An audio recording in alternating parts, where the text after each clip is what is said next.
Okay, good morning everyone, and once again thanks for this nice organization of the meeting on Tuan for giving me the opportunity to be here today. Actually, what I would like to show you briefly is somehow that Descartes was wrong when thinking or when stating that it is sufficient to think in this time to exist. In reality, to survive in this world, we need to tell people we are thinking. Otherwise, you can see that there are many decisions that can be taken, even with your life, if you are not able to communicate your intention. In the first part of the talk, I'll briefly mention the type of cerebral lesions that relate to disorders of consciousness. Then I introduce the topic of brain-computer interfaces and how are we trying to measure consciousness in this type of patients. Now, neural damage, it's relatively common, and after neural damage, there are many deficits that can survive. One of these deficits are the so-called disturbance of consciousness. And in the case of most disturbance of consciousness, patients never lose their will. However, they can quite often lose the ability to express their will. If we go to this definition, we see that free will, and probably most of you won't agree with this definition, but this was the only one I found, implies somehow the ability or power of making free choices. However, if you see this little video, this is a video showing a patient with a lesion in the, sorry. This patient has a lesion in the Broca area. He's trying to say why he had to move from one place to the other. Now let's count it out. 1, 2, 3, 4. Nice. It seems to be 4, so let's go for 4. Let's go for 4. That's all. 1, 2, 3, 4, 5, 6, 7, 8, 9, 10, 11. Okay, I show you this video because this is a patient which is famous. You can see the whole video on internet. It's called the Tono Man. This patient, the only words that he can say to every question is asked to him is tono, and he goes on for hours like this. However, as you saw, if you ask the patient the right question, like for example counting, he is able to produce a very coherent speech. So, if this patient is asked to communicate verbally his intention, he is completely unable to do so. And this is the case of a very small and circumscribed lesion to the Broca area. And this is a limitation in life. Situation might be worse.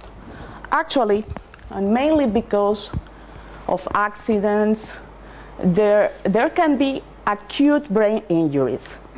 And patients typically, the first stage after these acute brain injuries, go or pass through the coma. Now, after a few days, coma typically can evolve into several disorders called disorders of consciousness. The first one is brain death. There is nothing to do with brain death, actually. So, e.g., the electroencephalographic signals are completely flat, patients are completely irresponsible. In the chronic coma, we have a pretty similar situation. However, there are two states. The first one is the vegetative state, and the second one is the locked-in syndrome, which are very difficult to detect in humans and to differentiate which is the state of a patient from a completely conscious patient to a completely unconscious patient. Actually, the vegetative state is the one I'm going to focus my talk today, can evolve in the so-called permanent vegetative state. You will see more what are the implications of being declared in a permanent vegetative state, or actually it can evolve in a better way to minimally conscious state, confusional states, and finally, patient can increase their independence. Now, let's go to the real problem. When you go to the physician after an accident, the physician will need to take a decision about your state in order to follow a treatment. And there, what they do typically is to consider a few conditions. The first condition, or the first thing they are going to observe in the patient, is whether patient has a preserved sleep and wake cycle. It means whether the patient close and open the eyes at, using at different hours, at different times.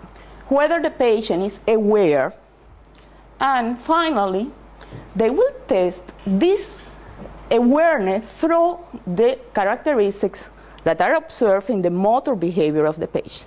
So they will go to your bed and they will ask you, move your eyes. If you are not able to move your eyes, if you show no evidence of a purposeful behavior, you will be declared in the vegetative state. So if you are not able to produce any purposeful behavior, patients are classified as vegetative state. While if they show some inconsistent but reproducible purposeful behavior, they are considered as in minimally conscious state, or in the best case, in the lock-in syndrome. Now, so what we have is here an interaction between what we call awareness and how is awareness tested. Awareness is tested in clinical practice on the basis of the motor behavior characteristics of the patients. So, for the moment, we have no tool for quantifying the extent of consciousness in patients. This is one of the problems we have. According to the theory, to the practical definition of consciousness that we use, the patient to be declared aware, they need to be aware of themselves, their environment. However, in clinical routine, someone is conscious if they can indicate so. So the doctor will go examine the patient, observe the patient very carefully, but what he will observe is the patient's spontaneous unelicited behavior. This is not very smart.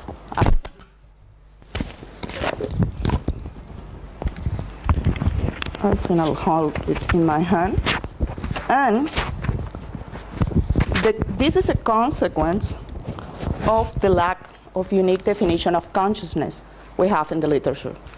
What we have is this pragmatical definition of being aware, and as a consequence, today we consider, and this is coming from many different labs, that more of 40% of the patients declared in the vegetative state are misdiagnosed.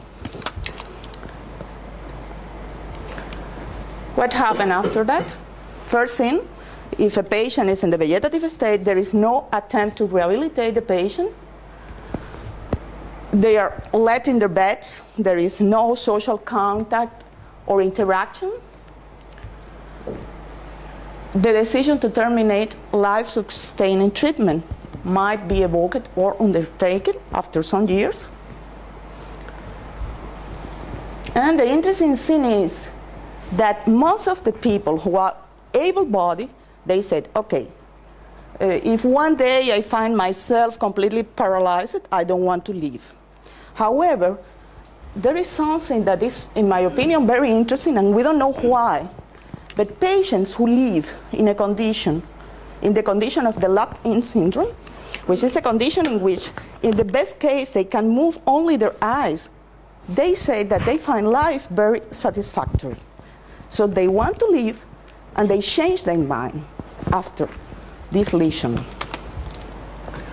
However, if you are not able to communicate, you can't choose at that time. others will choose for you. So this is where what we have been doing for some years now might help, which is the concept of a brain-computer interface. A brain-computer interface is actually a device that can constitute an interface between the signals of the brain and any other control. Typically, this type of interface are designed when there is, for some reason, a disconnection between the brain and the peripheral nervous system.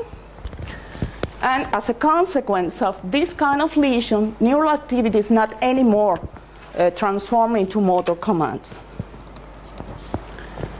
You can have problems with speech production, as you saw in this example before, or complete paralysis. And this is the case we are trying to address. Now, the basic idea in a brain-computer interface is actually that you will take some signals which are directly measured on the patient's brain. This is what we call a neural control signals. You amplify the signals, and then you use a certain amount of steps, signal processing steps, that will allow you to take a decision on the intention of the patient. And this decision is communicated to some interface that could execute the commands that were interpreted from this analysis. And there are millions of examples, like the control of robotic arms, wheelchair, also computers. Now, the key part, or one of the key parts in a brain-computer interface is this step, which is known as pattern recognition. Pattern recognition, the main goal in a pattern recognition, which might involve complex math, is to decode this neural activity to try to find some stable response pattern in order to differentiate between two or more classes of responses. Let's take as an example the case that you want to establish a dialogue with a patient, and the only thing you expect to extract from the patient are the simple answers yes or no. This is the first, the simplest case of a pattern recognition to try to decode neural information to provide binary communication. Actually, this is very similar to the so-called Turing Test for consciousness. The Turing Test is actually a test that was developed by Turing many years ago to measure the intelligence of computers. In the case of the Turing Test, the standard Turing Test, you have one player that is tasked with trying to determine which player, A or B, is a computer and which one is a human. So the computer will try to provide some responses and fool the examiner. If the computer managed to do so, then the conclusion that this is a very intelligent computer can be extracted. In our particular case, in our application of this Turing Test for consciousness, actually what we need to decide is whether a patient that is completely unable to produce any motor action is aware of himself and the environment, which is a way to comply with the functional definition of consciousness we have today. Now, the idea is relatively simple, but it's hard to implement in practice. Our idea is actually to try to measure the EEG signals from the scalp, the electrical activity of the brain, from the scalp of the patient, and then to pass through this pattern recognition system that we use in brain-computer interface to try to extract answers from these signals that will substitute the motor commands. The physician, the medical doctor, they will play the role of the examiner, and what he wants to do or to obtain are some measures. For example, by asking the right questions, for which he knows the answer. For example, your name is Peter, or you live in Chicago. For these questions that reflect, that has answers that are well known by the physician, he can try to provide measures of the reliability of the dialogue, a sort of probability of correct responses to the prompts of the examiner that will give you an indication or a measure of consciousness which is more objective than the one that can be extracted from the motor acts. And then this would allow, in theory, the examiner to take a decision depending on this probability whether the patient surpasses a certain level, he is in the unconscious level or in a conscious level. The idea, as I said, 5 minutes. 5 minutes, yes, I'm done.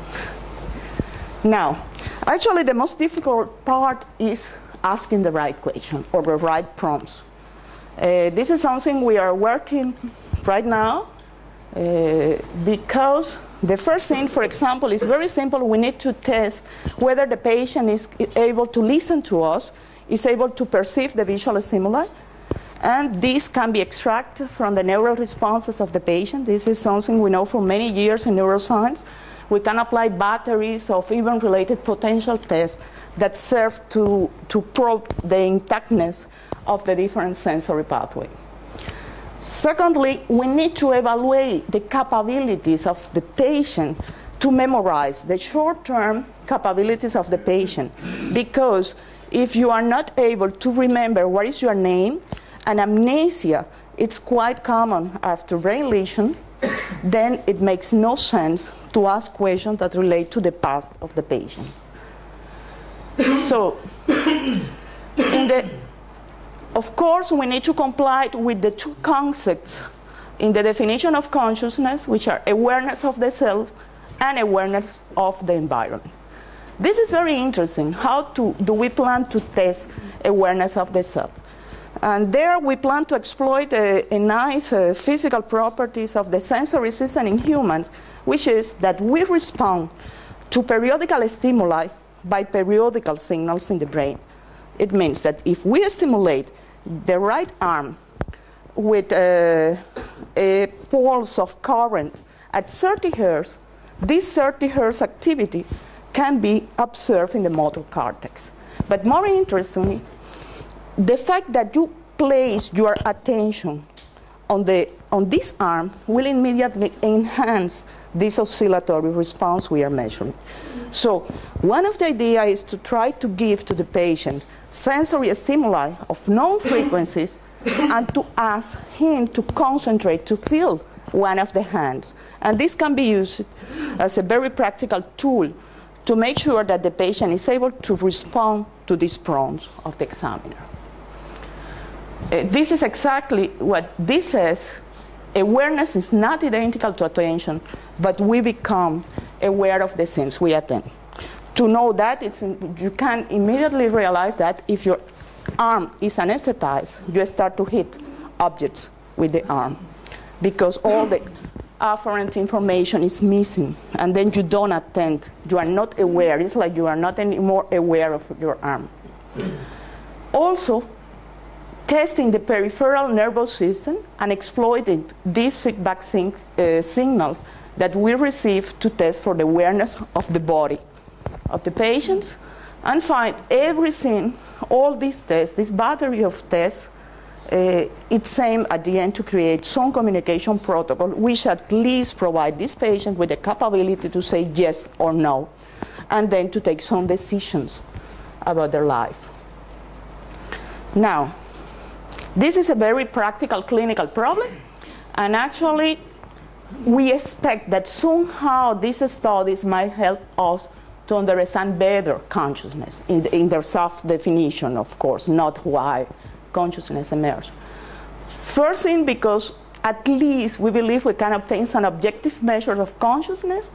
Also EEG markers, these objective measures are very much related to these EEG markers. I'm trying to find for example, what appears in patients who has altered the state of consciousness, what disappears synchrony, wave, whether this activity is distributed or concentrated in some brain region, testing some model of consciousness that are proposed in the literature, and finally, trying to make source localization, or what we call electrical neuroimaging, which is to know where in the brain are the different processes taking place. So, I don't think that for the moment we can answer the question whether is consciousness coming from or why does it emerge. Maybe thanks to a next Turing test we can try to deal with this problem.